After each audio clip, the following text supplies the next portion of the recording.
are giving a leeway for Israelis to create a greater Israel in the region. And the Israelis are using the American plan to have the military base over there to expand their territories as well. So it's a symbiotic relationship. What we're going to see forward is more infringements to ceasefire agreements. Even if the ceasefire agreement materializes with the Palestinians, the war is not going to stop. The Israelis have moved from the soft underbelly of Gaza and the West Bank now to enforce their plan northwards in Syria and in Jordan. Going forward, you'll find major fights happening in the West Bank. The war will resume against Lebanon because the 60 days are our time for the Israelis to withdraw from South Lebanon according to the ceasefire agreement. January 25 of this year, which is in 2 weeks from now, marks the 60 days for the Israelis to withdraw from South Lebanon. If they don't withdraw, Lebanon will resume its fight possibly against the Israelis, or at least under international, they have the right to fight because the Israelis continue to occupy our land. So expect more fractions to happen in the region. Expect the Americans and the Europeans to move forward to divide the countries in the region based on their own notion of what they feel peace would be, and expect the Israelis trying to come on to take more land on the ground. So, given the immediate, obviously, Netanyahu doesn't really want the war to end. He's got his struggles, legal troubles. The Israeli occupation forces, in fact, we were talking about this. They put out a report about a week ago, in which they talked about the rising rates of suicide among the reservists, and also hundreds of reservists are now so fatigued and tired that they don't want to report for duty. So the IUF is kind of putting pressure on Netanyahu. They've been trying to do that for a while. But the idea of Eretz Israel dates back to the formation of this illegal formation of this entity. So I want you to throw some light on that. I mean, in the 80s, for instance, a reporter asked Menachem Begin about the borders of Israel, and Begin turned to him and said, but they are all given in the Bible.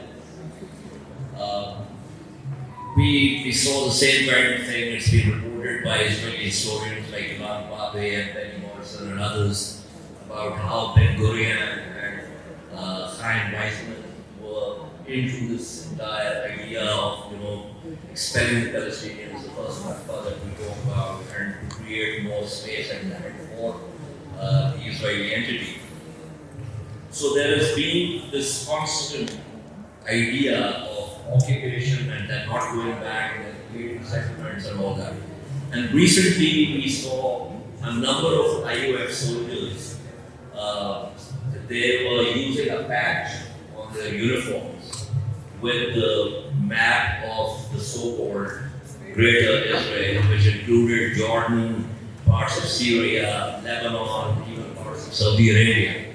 So whether that becomes a reality or not, the fact is that there is a clear understanding within the Israeli entity among the Zionists that they need to reclaim the so-called old biblical lands of Canaan. So I just want you to give us a sense of that. And I know that you've been, pushing back this propaganda for a long time, but are you getting any traction? Is there clarity among people outside the region of what exactly is trying to do? One thing, the more traction we get, because we do Twitter spaces, and it gets people from across the world to listen to the facts on the ground rather than the so-called crappy propaganda that they've been trying to insert into people's minds for decades now, through international media and through other media outlets. They keep attacking us on social media. And when they can't fight the facts, what they do is character defamation and character assassination. So at one point they accuse me of stealing Palestinian money, which is really funny because I go into spaces to support Palestinians and give news. And those spaces basically people are collecting money to help Palestinians on the ground, right? I'm not the one collecting the money, I'm only going in to give news and correct the narrative. And they tried to do it several times, and eventually they sounded like stupid, going from one space to another trying to say that. And it's like, give us proof. give me a proof that I actually took a single dime, and they couldn't. And that's the funny part, it's only verbal accusations. So every single time somebody brings an accusation to you, ask them for proof. Talk is cheap, you just need proof. And luckily, I studied law. So I can defend myself. And there are other people who are very weak, they don't want to fight, and when they see like 5, 6 people swarming, they will actually believe the collective rather than the individual. But, I mean, most of you over here are Muslims, and even Christianity is. Don't fear the path of righteousness if you're walking there alone. If the whole society is saying one thing, but you're convinced that what you're doing is right, that doesn't mean that the whole political society is right at any point. So, I want to ask you one thing. Who here believes that the Israelis were promised a piece of land by God and that they should have it, and that piece of land is Palestine? In any of the Torah, Pentateuch, the Quran, etc. Okay, great. Because in other places, sometimes people would raise their hands because they read in some religious texts. Let me explain it from a Christian perspective, the Jewish perspective, from Islamic perspective, so we can move forward when we talk about the maps. This is very important. We start with David Gruel, who changed his last name to David Ben Gurion, who became the prime minister of the Israeli entity. And he was a wanted terrorist by the British, by the way, because he was part of the terrorist groups on the ground, killing British and Palestinians. David Gruel prided himself as an atheist and never set foot in a synagogue. That's the prime minister of Israel, okay? That person once had an argument with someone whereby he told that person, God promised us this land. But if you are an atheist, which God are you talking about? And which God promised you that land? We start from this, and it's a factual narrative. It's not like basically a joke that we tell around. It has become a joke, but it's real. In the Quran, God tells Prophet Moses and his people to go to a certain land. And if you actually read the verses of the Quran, you reach a place, and this is very important for people to understand Arabic language, because they have broken the covenant with God, and they worshipped a calf made of gold, they made it themselves. God banned them from reaching that land, and Prophet Moses never stepped foot in Palestine, by the way. Okay? What happened actually, by the time they reached that land, 40 years of being displaced in the desert, a whole generation had been changed, and a new generation of Hebrews came to existence. The older ones perished, and the new ones came, and they weren't able to get into the promised land. God says in the Quran, وَاسْكُنُوا الْأَرْضِ. He said, live in earth. He didn't say this earth, هذه الأرض specifically. He spoke in general. And we do believe as Muslims that every word in the Quran has a specific meaning. God means something behind it. So that's why he chose this word and nothing else. Like when he uses walida and for a mother. Walida is the one who gives birth, tulid in Arabic. Is the person who actually raises. You can be a mother who gives birth and raise a child, and you can be only the mother giving birth. That's why in the Quran there are different verses when he's addressing, for example, the wife of the Pharaoh, Asia. He didn't call her Walid, he called So the whole idea is that there are specific words. When it comes to the map of Palestine, it's very important. God didn't say, go to this land, because God had given them a punishment for the descendants of Jacob, the Israelites. He said, you are punished, you should live in diaspora, in the countries that you go to, until Messiah comes, and then basically he gathers you into his kingdom. And that actually states, and this is from the Torah, and this is from the Bible, that they were punished to live in the diaspora until Messiah comes. In the Quran, God says, live in earth, not this earth or this place. So again, this is the punishment that they have to live and multiply across the earth, not in Palestine. So they should be under punishment. What you see today are not Jews living in Palestine. You see Zionists living in Palestine. If you're an actual Jew, you will feel God's punishment and you will continue to live in exile until your Messiah comes and brings you to his kingdom. That's the first thing. When they talk about the maps of Greater Israel, which has all of Lebanon, all of Syria, the last southern part of Turkey, and all of Palestine, all of Jordan, parts of Saudi Arabia, parts of Iraq, parts of Egypt, that has never been, throughout history, part of any Jewish supposedly kingdom throughout history. We're going to talk about 5,000 years of history in that region. We're not going to go 8,000 years. Let's take 5,000 years, okay? Of the 5,000 years, the Jewish kingdoms that existed, as per historians, did not exceed 290 years. The rest were for the people of that region who were living there. The funny part is that in their own books, Prophet Abraham, who is not Jewish by the way, as per Muslims and per Christians as well, he's not Jewish. He's the father, his offspring were Prophet Jacob, who was nicknamed Israel. And Prophet Jacob is not also the forefather of the Jews. It's Moses who wrote 10 Commandments. So Prophet Abraham was not Jewish. He moved from Iraq, modern-day Iraq, all the way to modern-day Palestine. In their books, Prophet Abraham actually bought a piece of land that had a cave in it, so he can bury his family over there. He bought that piece of land from the king of that area. He was Canaanite king. So if the land actually belonged to the Hebrews, and Prophet Abraham was Jewish as they claim, why did he buy a piece of land from the king of that land? It's his land, right? It doesn't make any sense. So when you look at the actual history that they're trying to falsify, it all stands against them. We come to something that they have posted recently. As recent as last week, the Israeli occupation, the Zionists, put out and they falsely call themselves Israelis to insinuate that they are part of the land because of Prophet Israel. But they're actually white Europeans who converted to Judaism, Ashkenazis. You have the Sephardim who came from Minor Asia and other parts, and then you have the actual Jews of the land, the Samaritans, who are Palestinian Jews who then continue to live in Palestine. These are the divisions of the Jews across the world.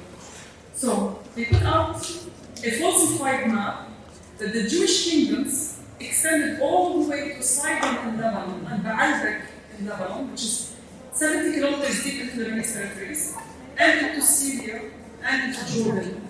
That angers the countries that I just mentioned. But anger alone does not help out. We need to fight that narrative. We need to counter it. And countering that narrative is the easiest thing. The Israelis, every single time they go to Lebanon, they steal artifacts and relics from us. But it never ties them to history. Right? Haider is a known, well-known, not only Phoenician city that extends thousands of years of age, but also it was part of the Roman Empire where the Romans built their temples.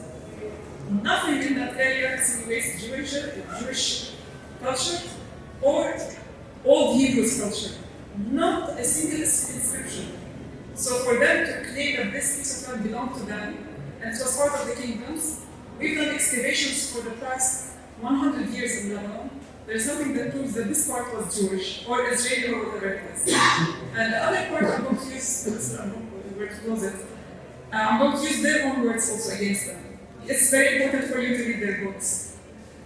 The king of Sidon and Tyre was friends with King Solomon, our prophet Solomon. Okay? And in their narrative, that king, our king, had gifted King Solomon cedar wood to build his temple. And he was friends with not only King Solomon, but with his father, King David. So if at any point Lebanon, including Tyre, something all the way to Sidon and Baalbek, belonged to King Solomon and King David, they wouldn't have taken this as a gift. It's theirs in the first place.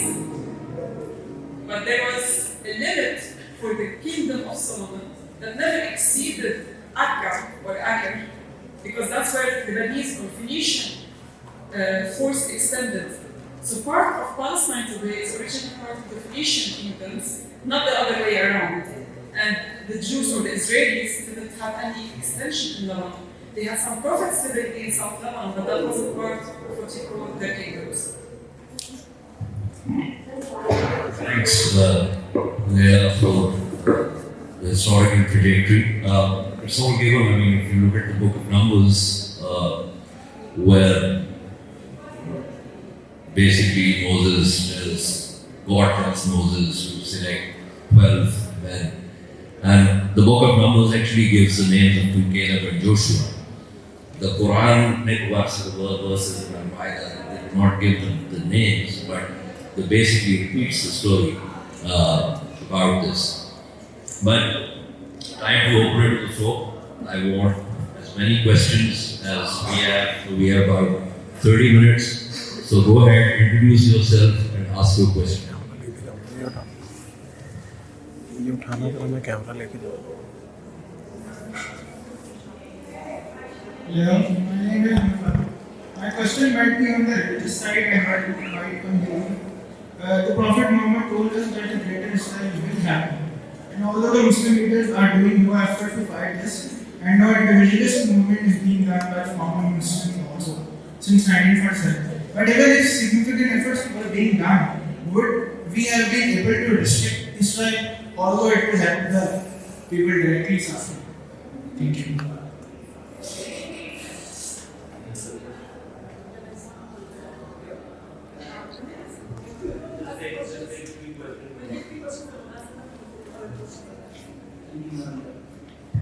Thank you, Nanda.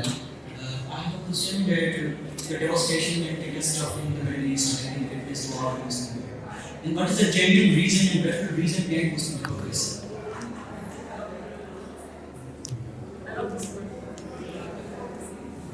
Thank you, sir. My name is Ejaz, and I have a more contemporary question. You recently had a request, your chief officer. What are the implications of him being requested? And will it help counter Israel? The new president.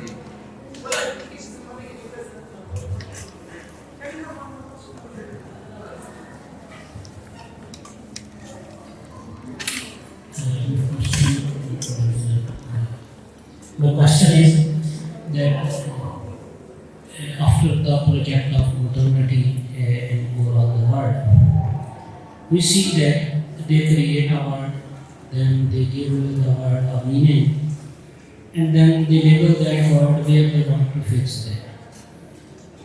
If we try to see the things from religious point of view, it appears if we study Kabbalah, study Sufism, and even within Christianity, the deeper truth, it appears that all the religions are advocating the same God.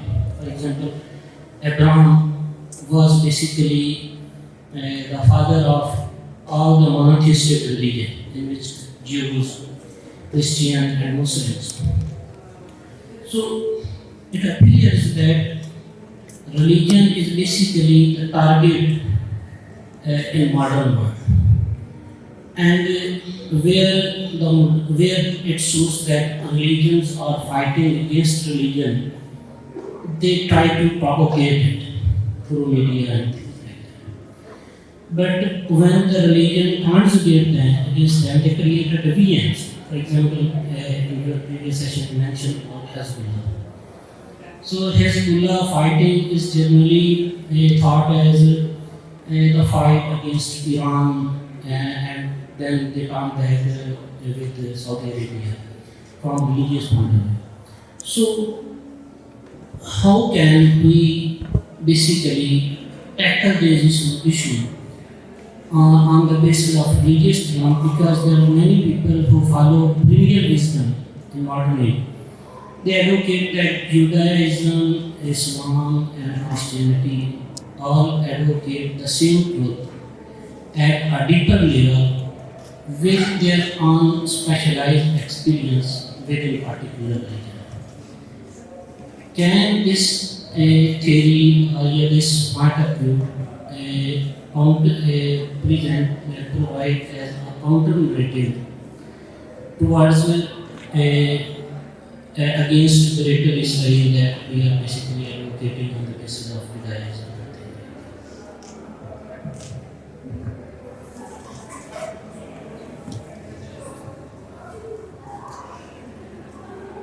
So when it comes to the first question,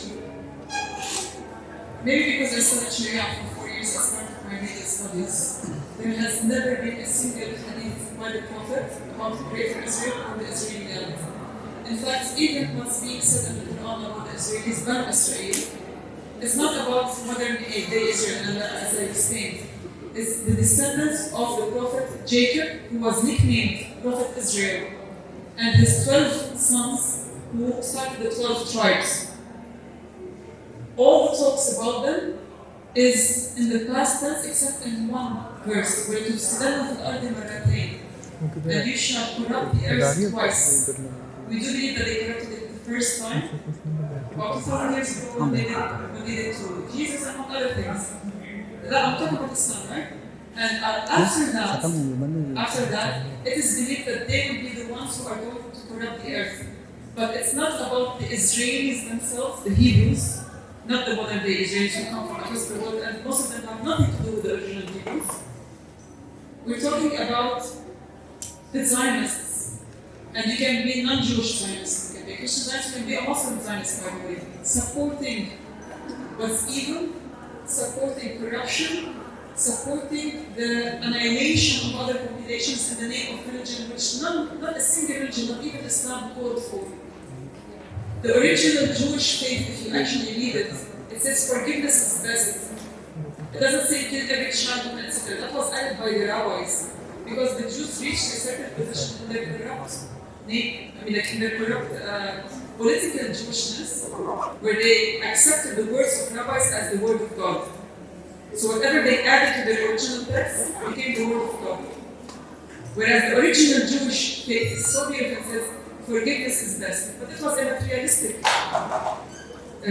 what you call religion. That's why Christianity came as very spiritual, and then Islam came as a moderation to combine both and correct what people had deviated from. So there's nothing in Islam that says Greater Israel or promises them a land.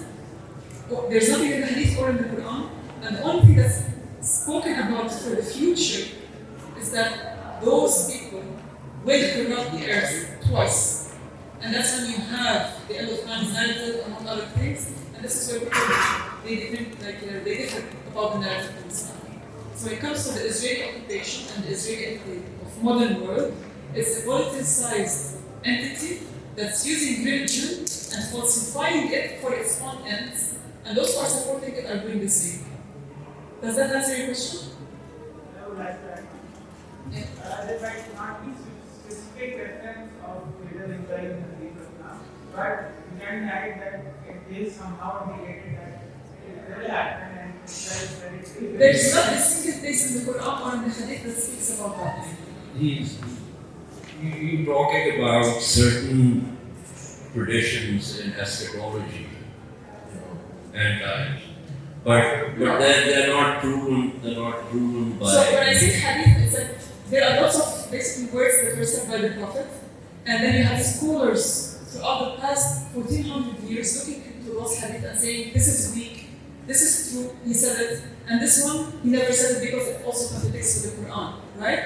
So when I say that there's not a single hadith by the Prophet that all the major sects in Islam have agreed on, all the scholars have agreed on, to say that, for example, the Israelis will have greater Israel. No. What is being spoken about is corruption. Where to stand up to argument and you will create strife or sedition on earth twice. But they didn't specify where. When it comes to the promised land, there's nothing in the Quran that speaks about it as Palestine. Palestine was never mentioned in the Quran, even Jerusalem was never mentioned. By the way, it's not called Jerusalem. In the Aramaic word, it's Orshalim, or Orshalim. The Zionists changed it into Jerusalem long time ago. The Christian Zionists before, because Christian Zionism came before Jewish Zionism, to insinuate that it was Jewish, but it's not. The original tribe that founded Orshalim were the Yabus, who came from the Arab Peninsula a few thousand years ago, and they settled in that land for the longest time. So if we want to talk about the original people who owned the land, it's actually the Arabs. Let's not kid ourselves. You go into it, Yabus, Y-A-B-O-O-S. Go search for that. That tribe came and settled over there. And from there you had the descendants, the Canaanites, and the Phoenicians, and others. They were all Semitic. They all descendants of Sam, son of Noah. And they all lived in that land. The funny part is that today Israelis, there was a DNA study that was done several decades ago. And that's the funny part. It found out that 98% of modern day Israelis have zero DNA ties to the region. But over 90% of the Palestinians do have ties to the region, which means they could have been Jewish or Christian 2,000 years ago, and then they converted to Islam. But they stayed in their own land. People change religions, but they don't necessarily change their countries. Whereas the Ashkenazis, the white European Jews, they came from Europe. They are descendants of Ashkenaz according to their own rabbis. He's not Samson of Noah, he's Ashkenaz, one of the descendants. So they're not Semitic by nature, they're white. And that's why they fly under our Mediterranean sun. If you put them under our sun, they burn, they don't tan, they tan as Mediterranean. And that's the funny part. This actually proves that the DNA is not from the region. This is why the Israeli entity, bans DNA testing in Israel. Because it was proven that 98% of them don't belong to the region. So, neither in the eschatology nor in the religious books, that this land was promised to them as for them. From an Islamic perspective. Now, the second question, why were you? Could you just remind me, please? No, the first was him. Yeah, the reason behind Muslim hypocrisy is not about the population itself as much as it's about leaders. We have 57 Islamic countries under the Organization of Islamic Cooperation, OIC, and not a single one of them is brave enough to tell the US and its allies, no, enough is enough. True Islam is about seeing something that's wrong and you're trying to change it by action. If you cannot change it by action, then by your words. This is what I'm doing. I'm not allowed to hold arms and fight, so basically I tell the world the facts are on the ground. And the third thing, if you can't do it by action or by words, change it in your heart by prayer and living. So I'm going to be kind of nice to those 57 heads of Islamic states. I'm going to say that they're trained. I'm not going to say they're hypocrites or they're cowards. I'm going to say that for cowards, they're basically, they're trained. They're weak. That's the only thing I can say. But if I want to be very frank, they are hypocrites. And some of them are benefiting from this bloodshed. And some of them are trying to advance their own agenda on the souls that have been martyred in our region. They claim that they are fighting on the divided exams. It means divided statement that they are benefiting on They're benefiting on the back of the souls that have been martyred. So they have alliances with the Israelis, they have alliances with the Americans, they have alliances with the British. They do trade with them. I'll give you an example. One of the OIC countries is Turkey, led by Erdogan.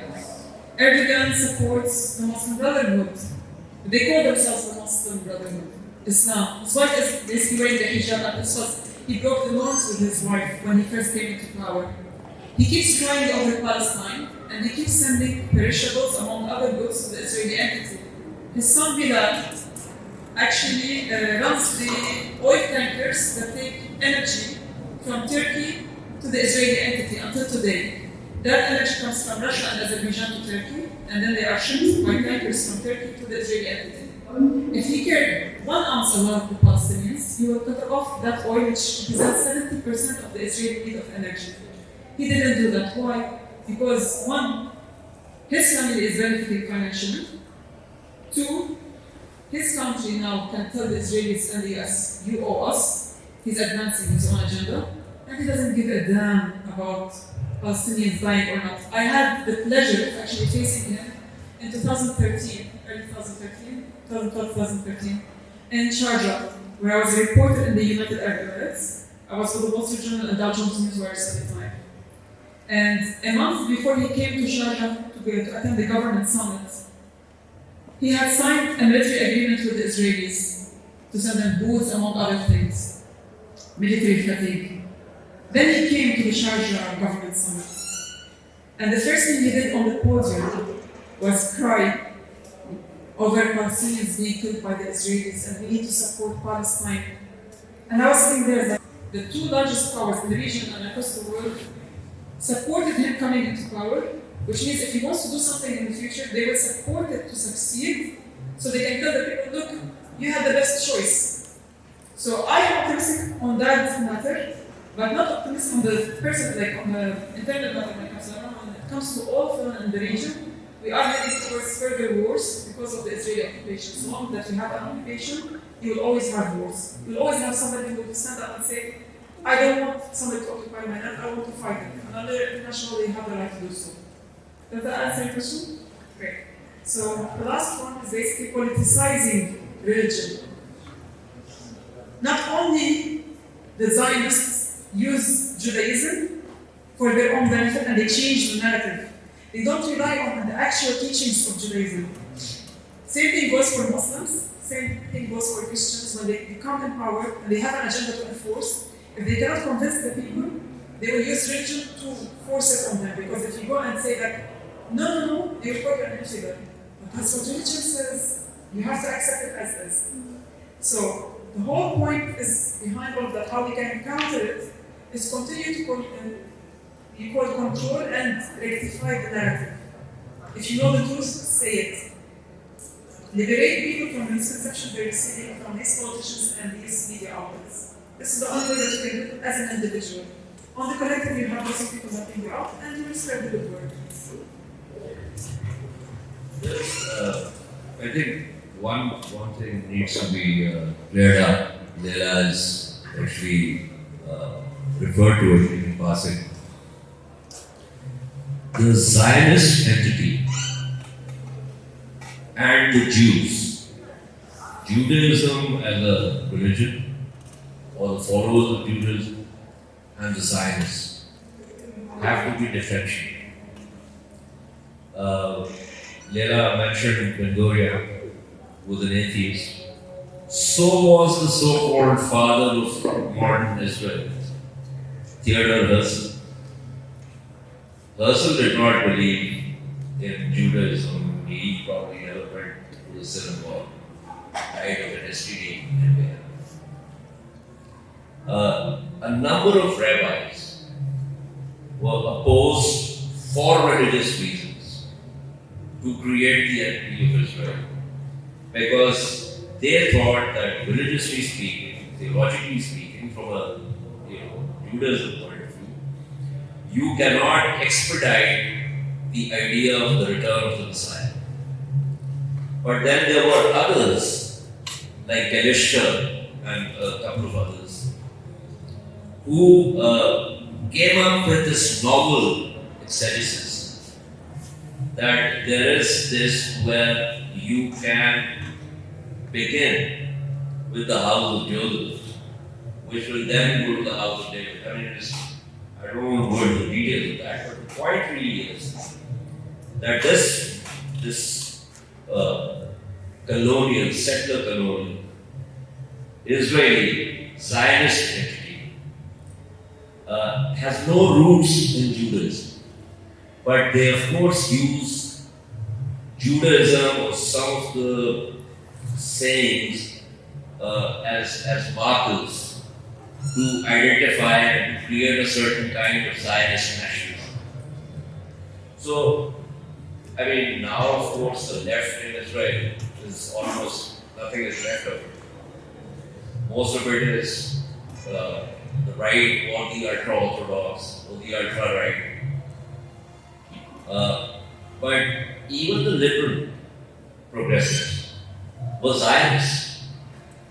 Whether it was Shamim, whether it was Rabin, who 29 days before he was killed, when he spoke to Knesset for the ratification of Oslo II, if you go and his speeches online, if you go and read that text, he is not talking about sovereign Palestinian entity. He's talking about an authority with administrative control and the idea of peace. So this entire project is basically a modern project grounded in the idea of Holy Land and settling essentially Europe's Jewish question. So these are the nuances that one has to understand in order to actually understand what the hell is going on here since 1948. Since before that. Yeah, since before that. There are lots of things that people don't understand, that the first Jewish settlers Zionist settlers, not Jewish settlers, came into Palestine during the Ottoman Empire, and they tried to create their own settlements in the 1800s. The first ones came in the 1830s. The first settlements were created in the 1872 against the laws at the time, because the Sultan, the Ottoman Sultan at the time, he had noticed that there was a plan to take chunks of Palestine.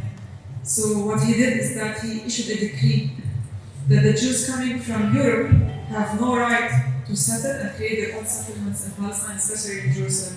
So he declared all of Jerusalem and the Palestinian lands as lands belonging to the crown, meaning like the Sultan, right? And for the Jews who used to come to Palestine, they can only come for pilgrimage, but not to settle over there. And if they want to visit, they have to hand over their passports at the border and get a pink slip for that passport. And they can only retrieve their passports by producing that pink slip. The funny part is that because they had been organized, well organized, those Zionists, they used to hand over their passports, go inside, tear the pink slip, and then find a remote area where nobody can find them and create a small settlement. Some of those settlements killed and driven away Palestinian farmers from their own land. So they did it by terrorizing. When they didn't do it by terrorizing, they actually bought the land through an alias or through a third mediator, usually an Arab or somebody else. And then they claim that, oh, we own the land, so we're sitting there, we're putting a house. And then it increases and it gets larger. And this is how they started from the 1800s. And you have to understand, why is it not part of religion? Let me tell you. Until 1975, most of the Jews across the world did not believe in having a state of their own because it contradicts Judaism.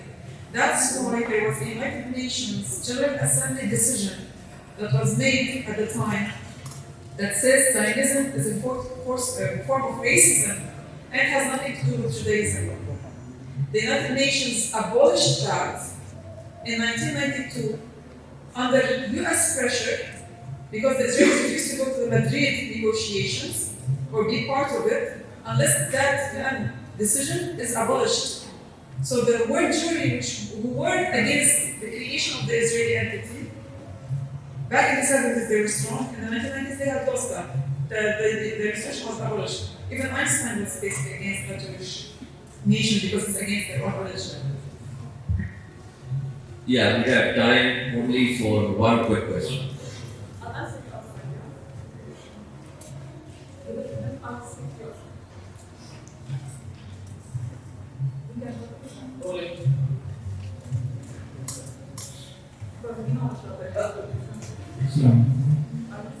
Question was that why do we still hope that the United Nations will help the Muslim cause when we can see that it's really for the white man? If you're a big chocolate or your name is Abdullah or Abdullah, it's okay to kill you. हम United Nations पे उम्मीद नहीं लगाते हैं कि वो हमारी मदद करेगा। हालांकि वाइट जो भी यूरोप से है वो कानून खुद बनाता है, तोड़ता है, और अगर आप थोड़े ग्राउंड आपकी अंदर है या आपका नाम अब्दुल है तो आपको मारना सही है। Why is the UN going to help us? Because the international law and the rules of business are being made by the white people. And so they want to come Anything that's not white, not Israeli, doesn't matter. Even Christians don't matter. You have to be Israeli, not even Jewish. You have to be Israeli, so you get nothing to the international community, apparently. You had over 50 million people, Christians, annihilated during World War II. The world doesn't care about them, there's no memorial for them. They do have Remembrance Day, but it's for everyone. But there's the Holocaust, which was proven by numbers, according to the French thinker Roger Garaudy, that it didn't happen in the scale and in the mass that they are trying to take 6 million Jews. 6 million Jews is not in Germany. Some of them turned out to be living. They had fled to Europe and to other European countries and Latin America and other countries. And that number was scratched from 6 million to 4 million and scratched down to 1 million. And when they filed a lawsuit of anti-Semitism against and Holocaust denial against Roger Garaudy, they got back the number 6 million. It's always 6 million, 600,000, 6 people, 61, it's always 6 for them. Sometimes I do believe that it's connected to the 666, which is never, that's a conspiracy theory. Okay? I'm not able to go into conspiracy theories anymore. Despite the fact that conspiracy theories have turned out to be more true than truth itself. So, the United Nations will not help you unless you help yourself. This is what God does you in Islam. God does you help yourself first. You know the story of the Prophet and the camel that got lost in the desert with Arabia? Okay. So, had you tied that camel, it wouldn't have fled. Not tying the camel and praying to God that it wouldn't flee will not help you. The camel will run away. But tying the camel and then praying to God, then God will come and help you. You need to move off your chair so action will happen. If you sit and wait, nobody's going to come. So for me, when I look at the United Nations, I was part of the United Nations Military Forces in South Lebanon in 2007. When we were attacked several times and we had a number of our soldiers killed, the Spanish battalion and the Italian battalion, they were basically had bombs put against them on the road where they used to commute. And I worked with the United Nations Office for Coordination of Humanitarian Affairs, UNOCHA, during the 2006 Israeli aggression in Lebanon, which I covered for the longest time as well, throughout 2 months as a reporter also.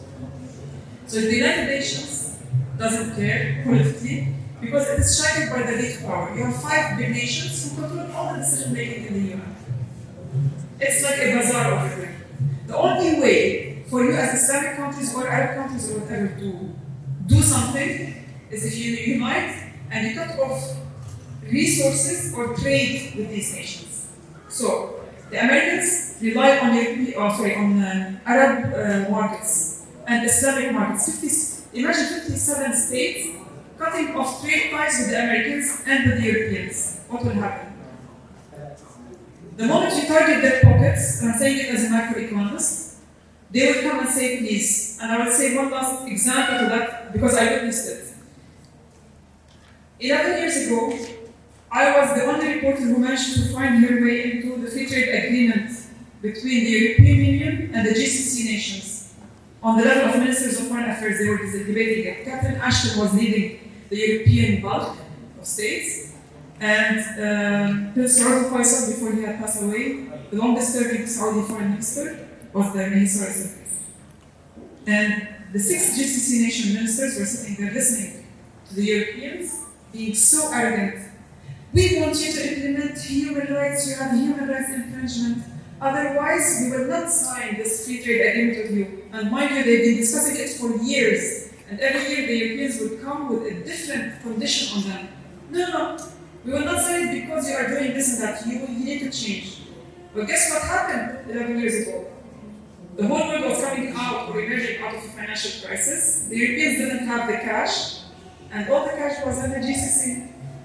So the ministers were listening, they were taking notes, and once Catherine Ashton and the Austrians and the French finished talking, I remember the Iranian Minister of Foreign Affairs at the time, Yusuf bin Alawi, I promise this last he actually, while seated, he didn't even stand up, he takes it forward and he says, well, you know something, you want money and we have the money.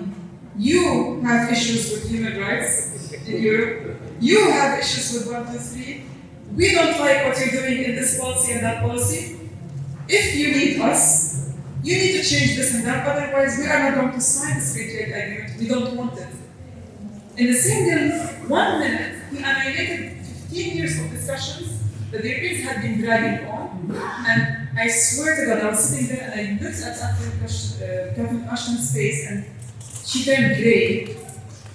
And she was like, no, but she started to celebrate. She's like, we didn't mean it that way. It means that we need to have discussion. And he said, I didn't care. The moment you take action and you have support from your brothers, you will be able to propose what you need. And this is what we need today.